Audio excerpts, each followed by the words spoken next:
So the title of the talk is DataBust, Dissecting Big Data Practices and Imaginaries. As you see, this is a more critical perspective, which does not imply that we only see negative things within big data, but rather, since there's very often a very optimistic discourse around big data, we're trying to provide a bit of a critical insight into that, just a bit of a framing. So why, okay, now it works, okay. So this is the outline of the talk. I will talk a little bit about why I think big data is an important topic and how we are approaching it. I'll then focus on some definitions of what people think or said it is, and focus then in particular a bit on who's actually involved in big data from these very different sectors, namely from industry, academia, and governance. And I will focus only very briefly on industry, but more strongly on academia and governance, given the premise where we are here now.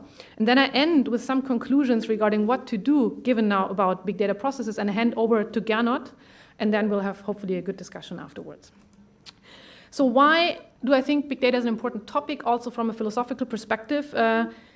Probably many of you know this example of the target case, but I'm explaining it nonetheless, so in case people don't know it. So there has been this the story that supposedly a father in the US called a representative of Target, which is a supermarket chain, complaining about brochures and advertisement they received in their mail advertising pregnancy-related products. So, different types of products related to pregnancy. And he called and said, like, why the heck are you sending this to us?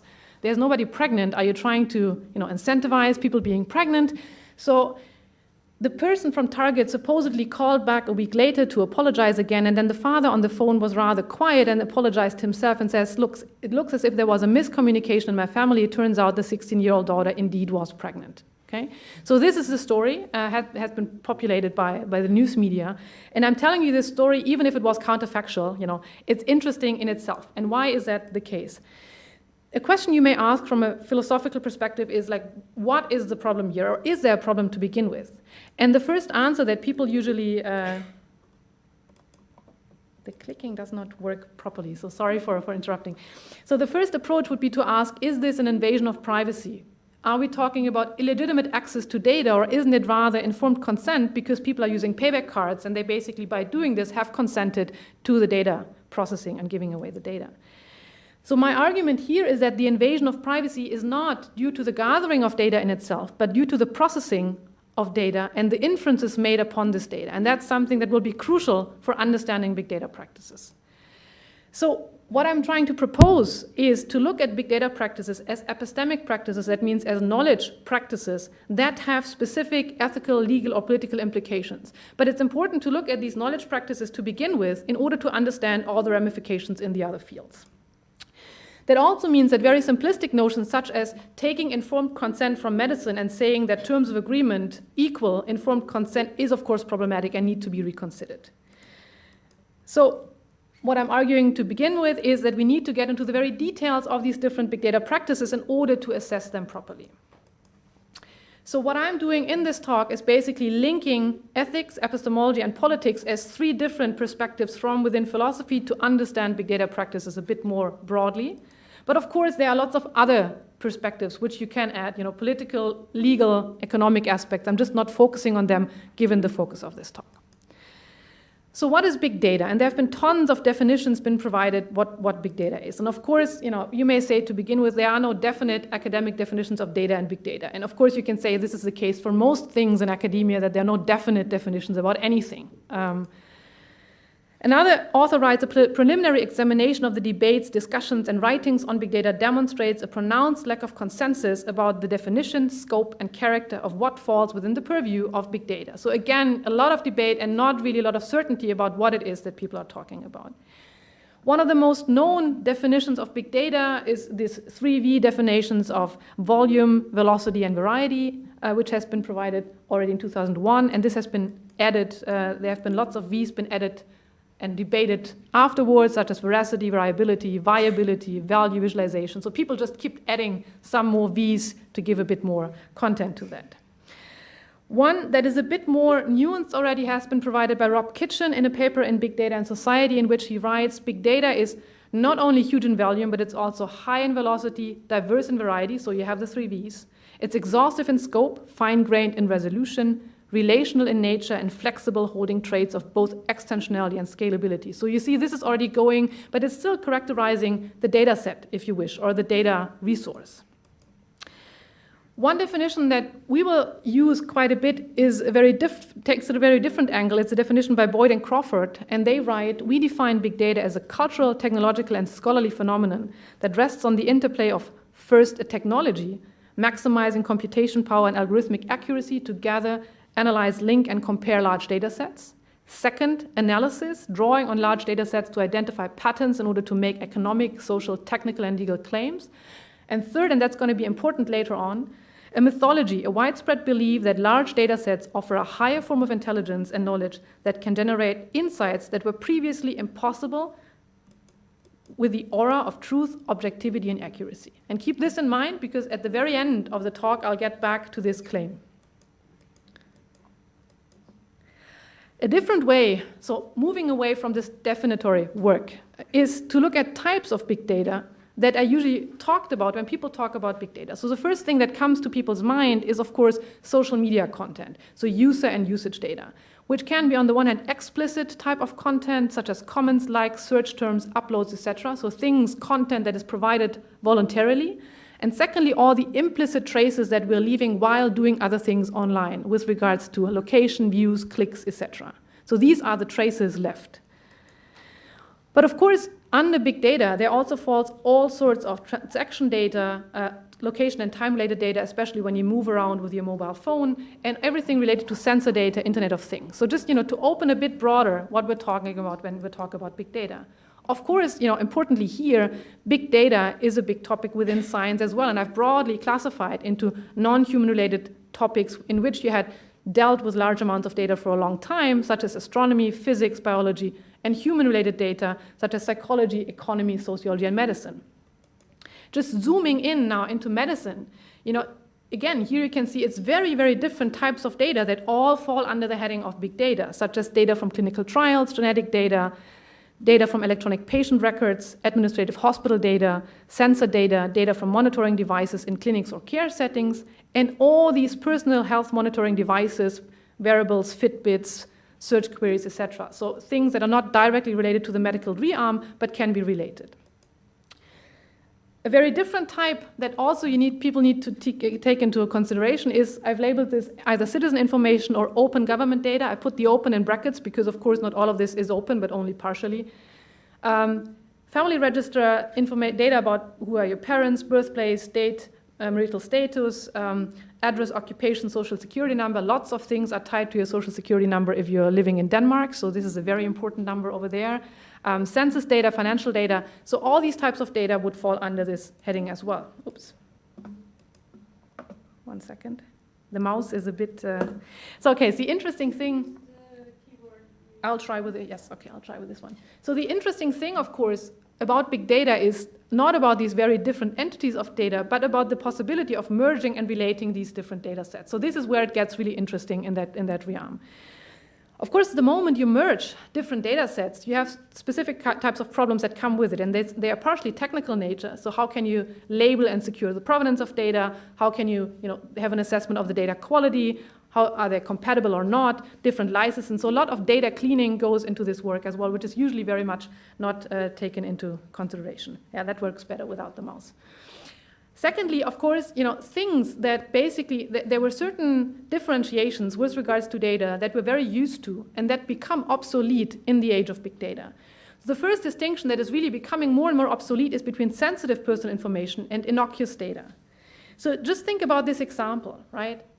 So the type of data that made a very sensitive, that were used to make a very sensitive prediction, namely pregnancy, but probably whether you bought certain vitamins or whether you used scent-free body lotion, which in itself is completely innocent information. But the moment you process this to make certain predictions, that's when it becomes really interesting. So in a nutshell, the data used, as I said, to make medical predictions, such as pregnancy, were non-medical data. That means consumption data. Thus, seemingly innocent data can become sensitive if combined in specific ways and used for specific purpose. But these data are not considered sensitive and are therefore less protected. Okay? So in contrast to, let's say, medical data or financial data per se. The second differentiation that becomes increasingly obsolete is between person-related and statistically profiled data. Why? Because and we know this, through aggregation, connection, and processing, non-person related data, so-called anonymous data, can very easily be turned back into person-related data. Let me give you a small data example. I held this grant from the Austrian funding agency, and I had to fill out a questionnaire at some point to provide them with feedback on how happy I am with their service, and at the very end I had to provide some very basic data about myself, my age, my gender, my discipline, and this perfectly identifies me with 3 data points in Austria. Right? I mean, if you're holding a grant in a specific point of time, age, gender, it's maybe 3 data points that you need in a small context. The more data points you have, the more easily you can sort of like re-identify people in other contexts. Moreover, and this is important, privacy infringements and discrimination can also occur on group levels. You sometimes don't need to re-identify individuals in order to discriminate against them. Let's assume you live in a specific neighborhood. And in this neighborhood, the likelihood of, or the incidences of crime are higher. This may lead to more police patrolling in that area. And it doesn't matter whether you as a person have been identified as somebody being more likely to commit a crime. You just happen to be part of that group that lives in that neighborhood. So just, to give you an example of what I mean by we need to think also about group privacy and all these topics.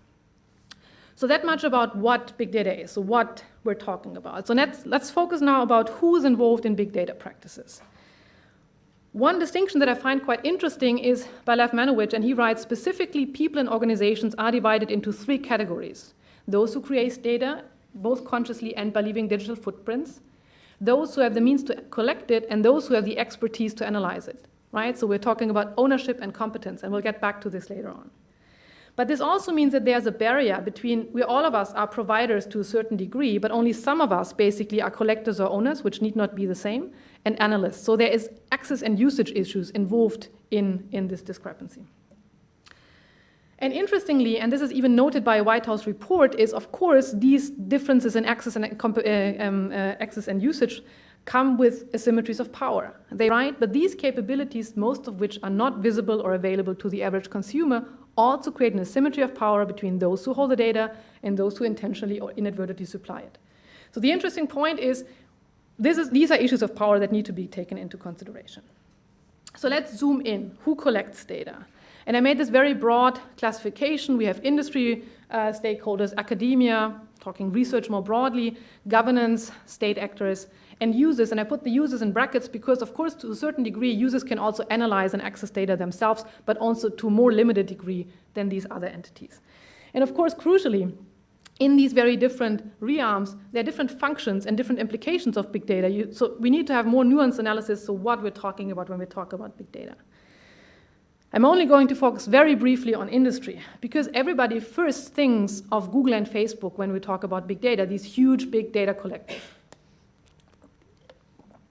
And of course, this example should also alert you that there are other stakeholders involved in the big data game, if you wish, that you don't necessarily think of when you think about big data actors, such as Target and supermarket chains and people dealing with payback cards. This is just the big data landscape from Forbes from 2012. And the reason I'm putting this online is just to acknowledge you that there are so many companies in the backbone of the internet that people usually don't consider when they think about. There's so much focus on Facebook and Google, but very little focus on all these other types of stakeholders, players, companies that are basically in the backbone collecting data about all of us. So just to give you one very small indication of what can already be done with very limited amount of data. If you just have your mobile phone with you and you have very minimal data, namely the metadata, the location and the time spent, and you interject this with maps, you can already draw enormous inferences about a person.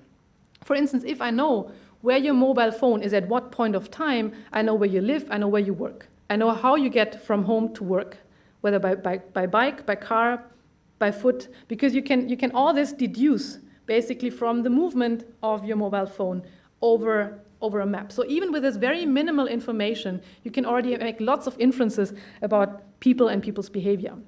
So if you basically put this person-based raw data with common background knowledge about what is where in Ispra and what is where in Italy, you already have enriched person-based data. So add to this semantic maps, social information, predictive models, you get an idea about how much inferences you can draw even by just knowing where your mobile phone is at what point of time. Okay? So, and this, of course, brings tons of problems regarding privacy, discrimination, autonomy, equality, etc. I'm not even zooming in. I'm just alerting to this as an issue. So let's move now that given we're in a research context to academia. Of course, data gathering has been central to science from the very beginning, right? So be it in biology, this is the telescope by Galilei, this is Francis Galton symbolizing basically more the social science and humanities and the use of statistics here. And the question now is basically, now that we have big data, are we talking about a paradigm shift or are things just as they used to be? And there's lots of debates about this in philosophy of science and within STS. There's quite an interesting paper by Sabina Leonelli it's entitled, What Difference Does Quantity Make on the Epistemology of Big Data in Biology? And she does a very detailed case study on what big data actually means within biology. So what she's basically challenging is one of these claims brought forward by Mayer-Schönberger and Cukier and others that the novelty of big data is about comprehensiveness, messiness, and the triumph of correlation over causation. And they argue that big data is a paradigm shift, but Leonelli says, well, let's look a bit more closer. What she describes is that biology is actually a fragmented and very pluralist research field with myriads of epistemic communities with very different methods, locations, materials, background knowledge, amounts and types of data about unstable organisms and ecosystems. Just as an idea about biology being this broad field, and that's what we're talking about. She analyzes that there's a push towards big data, in particular within genomics, producing large amounts of data. And one example that she's analyzing are model organism databases to store and disseminate genomic data. So what she's basically presenting is all the stages that go into putting data into a database. And she says, well, first of all, if you want to put biological data into databases, you need first to decontextualize it. So the goal is to format data to make it suited for travel, to make it compatible and easy for analysis. The problem is that there are no really standards for formatting in that field. It's a very labor-intensive process because people need to really decontextualize the data from their very experiments. And it's very expensive because people need to do it. And indeed, if you look into the scientific community, there are very few incentives for data donation. If you look, scientists are basically, judged on the merits of writing papers, but not on, just cleaning data. The second stage is, of course, once you have decontextualized the data from your specific research results, you need to recontextualize it. So that means selection and annotation of metadata, for instance, about provenance, about the methods being employed, etc.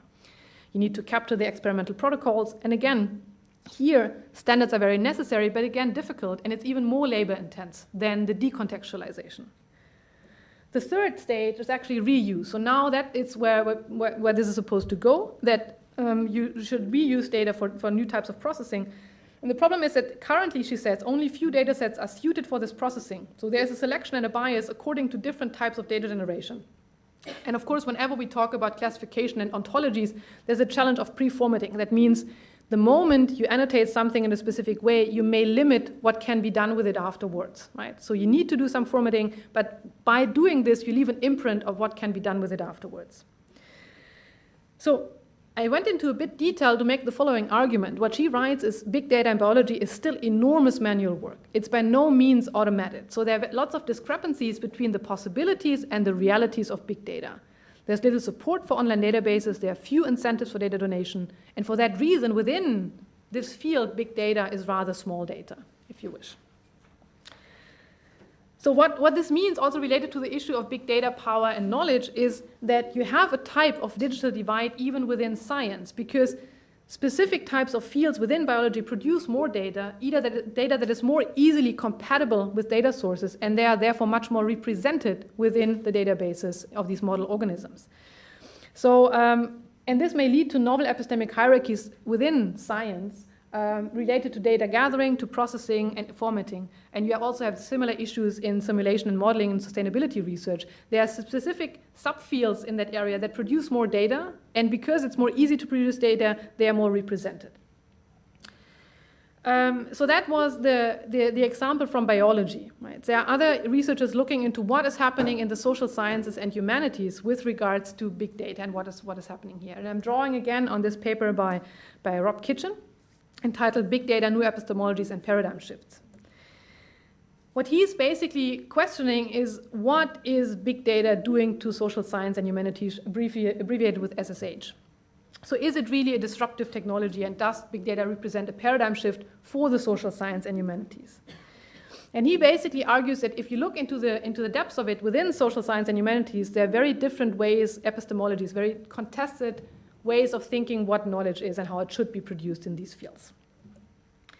And what he's contrasting is what he labels a new empiricism, the end of theory and the data-driven science, basically making reference to an article by the Wired editor Chris Anderson, who wrote a paper in 2008 on big data being basically the end of theory. And he's contrasting this with what he says are the two streams within the social science and humanities, namely the digital humanities and computational social science, and what is happening there. So this new empiricism, according to Anderson and others, basically says that data can speak for itself, that it's free from theory. It's just there, and then you just let it speak. You need purely inductive methods, so you don't need any deduction, you don't need hypothesis testing, you just need the data speak for itself. And this very contested claim, of course, that correlation supersedes causality, that we can, do away with causality in science as well. And of course, this is related to what we had at the very beginning, to this aura of objectivity, truth, and accuracy, because the data is just there. Nobody has messed with it. It can just speak for itself. There's no human bias. Kitchen argues, if you look into research practices, you will notice that this argument cannot hold up. Because, of course, whenever you work with data, this depends upon the platforms you're using, the ontologies you're employing, the regulatory frameworks even for what data you can use. There are issues around framing, bias, and the positionality of research practices. You're never acting and doing research out of nowhere. Okay? And again, this is very labor-intense and a lack of academic appreciation for data preparation. And what he's also stressing is that even within the social science and humanities, you have problems of access to data and analytic competencies. Meaning, if you want to work with, let's say, social media data, how do you actually get access? There are a few researchers maybe collaborating with Facebook or Google, getting access to some parts of their data, but many of them don't. So there is also this very practical issue of access. So what he's basically saying is, if we have these claims about the new empiricism, they cannot hold up if you look into the empirical work that is being done. Rather, you need to look into some epistemological alternatives within these two fields, digital humanities and computational social science. What Kitchen is advocating is that instead of arguing for purely inductive methods, we need to think about hybrid approaches of combining induction, looking into the data, what they can tell us, but then use this for new hypothesis testing. So the induction to generate hypotheses prior to deduction. And we need to focus a lot on situated and contextualized research practices in the social science and humanities.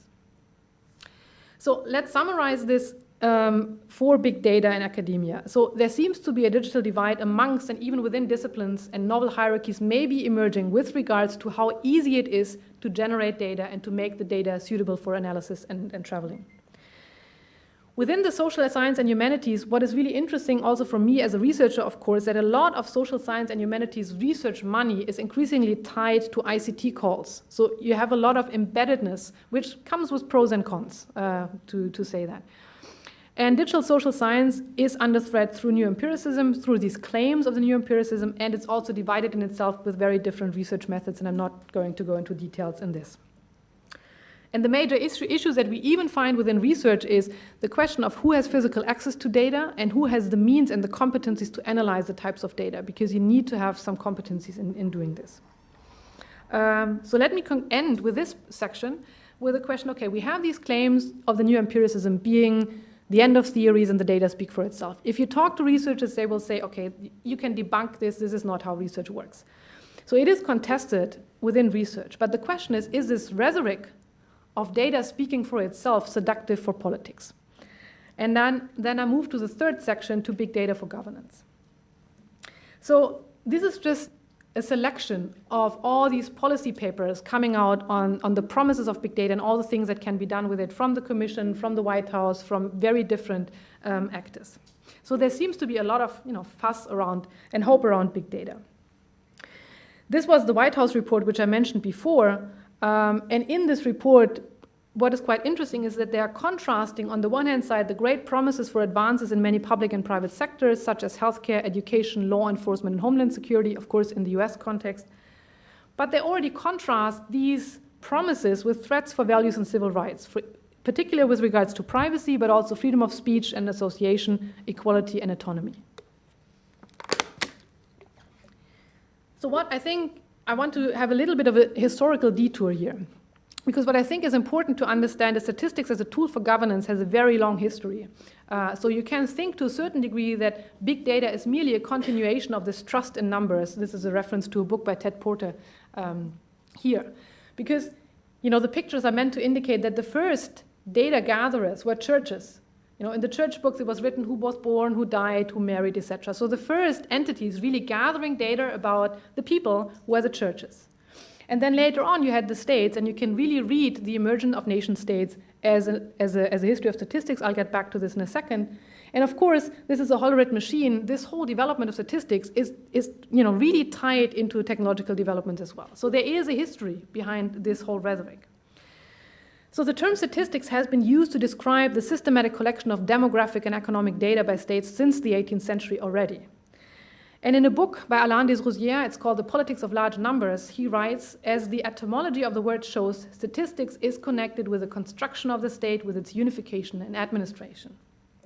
The need to know a nation in order to govern it led to the organization of official bureaus of statistics. And in this book, he really compares the development of statistics in England, France, and Germany. Very different traditions, but they are all tied to state-making, if you wish. So what that means is the history of states can be read as a history of statistics, as a history of data gathering and processing from its very onset. And what this should alert us to, again, is this very inherent link between knowledge and power in this very specific sense that we're talking about here. So now let's move back to the present. So today, big data is very much used and promised as a tool for governments. So it's very often thought that big data can serve for evidence-based policy making.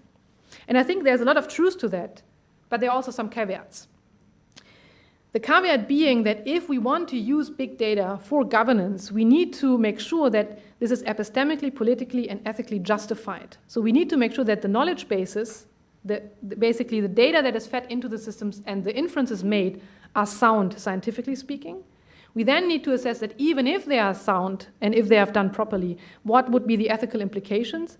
And thirdly, would it be politically justified? Because politics is not science, right? I mean, there are lots of debates about technocracy, and the question is really, even if we want to have evidence-based policy making, what should be the balance between these different types of entities? So what I meant here is the epistemic assessment is we need to assess the quality of knowledge claims based upon big data analysis if we want to use them for policy purposes. Politically, there is a contested role of expert knowledge and scientific advice in decision-making. I used to work in a technology assessment institute, and we were providing scientific advice to the German parliament. But of course, you provide advice. It's pretty much what you're doing. You're providing advice, but you're not the decision maker. So the question is, how do you balance this? And of course, you still have unresolved, even if that were resolved, all the ethical issues related to privacy, discrimination, equality, autonomy, etc. The problem is that this epistemic justification, the assessment of the knowledge base of the claims and the inferences made is very difficult because only few people have access to the data and to the inferences and to the modeling.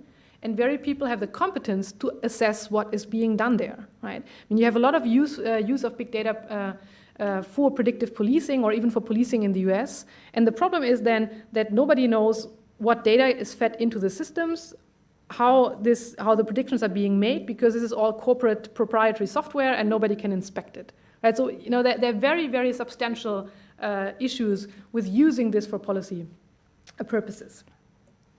And the second question is the portrayal, the rhetoric which I presented before of big data as this neutral theory and bias-free practice may actually hinder critical assessment from both the public and political actors. Because it's very seductive to say, well, it's not my political agenda, it's just the data that says what we're supposed to do, right? So this is highly seductive, and I think this is where we need to get into. So I'm coming to my end. So the question is, so what now? Given that this is now the status quo, it seems to a certain degree, what are we supposed to do about it? What I've been arguing for in this talk is I think that we need to relate ethics, epistemology, and politics if we want to get a grip on big data. Also other disciplines, but these I think are essential as well. The major issues that need to be tackled are access and competence, like really who has physical access to things and who has the means to understand this. If we want to move from big data for governance, which is useful, but also to governance for big data, which I think is needed in order to have good use of big data for governance, the questions that I think are pressing is how can the trustworthiness of big data practices be increased, and how can we actually support this epistemic, political, and ethical assessment of big data? And you may imagine that I think tackling access and competencies is a big step forward. So I think the way how we can achieve this is to look at big data governance from these 4 pillars. There are some things that need to be done via hard law, such as the General Data Protection Regulation. So there are issues that need to be done via law. You may have other things being solved via soft law, codes of conduct. We may think about governance by design to a certain degree. Privacy by design solutions have been developed. So this may be another pillar of governance for big data. And the last is, of course, education, because if we need people that have the capabilities to understand big data practices. But I want to stress that I don't think we should leave all the burden to the user to decide and act and know everything. But these are the different pillars I think we need to, on which we can basically tackle big data governance. Currently, and that's my last slide, when we talk about governance for big data, there you can find in the literature 3 lines of reasoning. Of course, you have people who want to keep and defend the status quo, and you can imagine who these people are. These are basically the proponents from the big internet companies, proponents from Yahoo and Google saying, we don't need further regulation, no further governance, the market can regulate itself. Of course, this is highly problematic because the market is broken, if you wish, in that instances anyway, but that's just a side note. There are others, such as Frank Pasquale and Black Box Society, who argue that we need improved regulation, that we need to search for and implement more effective means to regulate major internet companies. But again, please note that the major internet companies are also part of the issue. We need to look much broader. And the third is, more fundamentally, that we need to change the economic foundation of big data markets, because right now, actually, we're paying with our data for lots of services. So as long as we don't break this or come up with different models, nothing is going to be changing. And this would basically be in tackling two instances, either infrastructures to support alternative infrastructures online, or to discuss data ownership. Should users be able to own the data and sell it?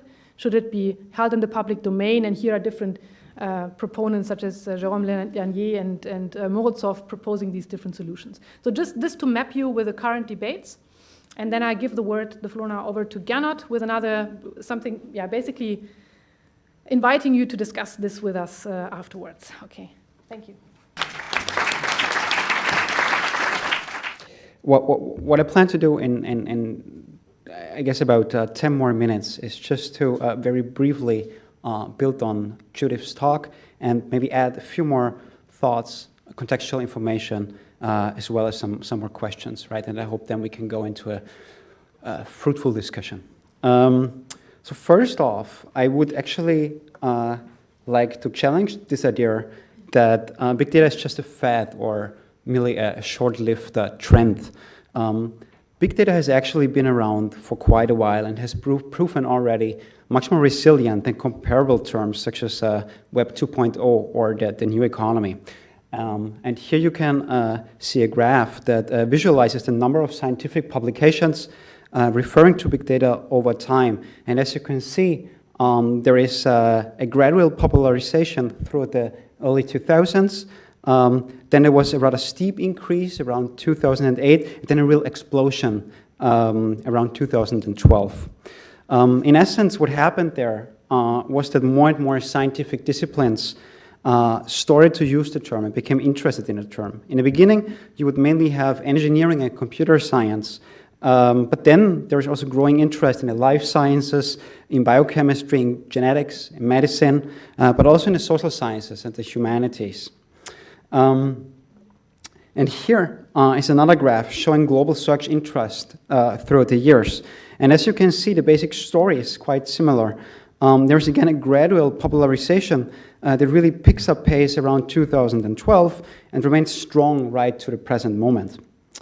Another indication that big data might be with us for some more time are recent funding initiatives. So you already have seen that picture before. Basically, the European Commission, right, has only recently announced this big data public-private partnership with estimated overall investments of 2.5 billion euros, right? About 500,000 is going to be disseminated through Horizon 2020 work programs between 2016 and 2020. So there's really a future here, right? And again, the point I want to make is that big data as a term has proven extremely resilient, and I wouldn't count on it to go away anytime soon, actually. However, one question might be, how can a term that is so vague and indeterminate garner so much interest? As Judith mentioned earlier, there is not even a clear-cut, agreed-upon definition of big data. And the argument I would like to stress is that it is actually this vagueness and ambiguity that has allowed big data to retain and even expand its momentum. On the one hand, because it has given big data the necessary flexibility to be incorporated into ever more areas of application. I have tried to create a bit of an overview here of big data actually in the public sector. And what you can see here are different areas and clusters where big data is expected to play an increasingly important role. From precision medicine, real-time healthcare and disease tracking, or smart city initiatives often concerned with energy and water management, to the application of big data for national security, predictive policing, and the criminal justice system. There's also talk about using big data for official statistics, including opinion mining and sentiment analysis, as well as for voter targeting. Other areas of interest include education, nature and wildlife preservation, as well as disaster prediction and global crisis analysis. So on the one hand, I would argue it has been big data's conceptual broadness and that has allowed the term to colonize such a vast array of fields and application areas. On the other hand, big data's vagueness has also allowed the term to become what social scientists have called a visionary object or a mobilizing metaphor, meaning in essence buzzwords and catchphrases that have been filled and loaded with an extreme amount of hope and hype. And indeed, when you look at political documents from the European Commission, for instance, you actually find big data being referred to as the new oil of the digital age, the next industrial revolution, a key asset, a gold mine. It is said to be both game-changing and transformative, a true opportunity for progress, efficiency, and growth. It has also been labeled the lifeblood of our organizations, a powerful driver that creates jobs, ensures competitiveness, and generates value. So as you can see, when it comes to big data, there's really a fair amount of buzz around. However, where there is hype, there is also critique. And big data criticism has thus far mainly focused on three problem areas, namely privacy and surveillance, bias and discrimination, antitrust and market power.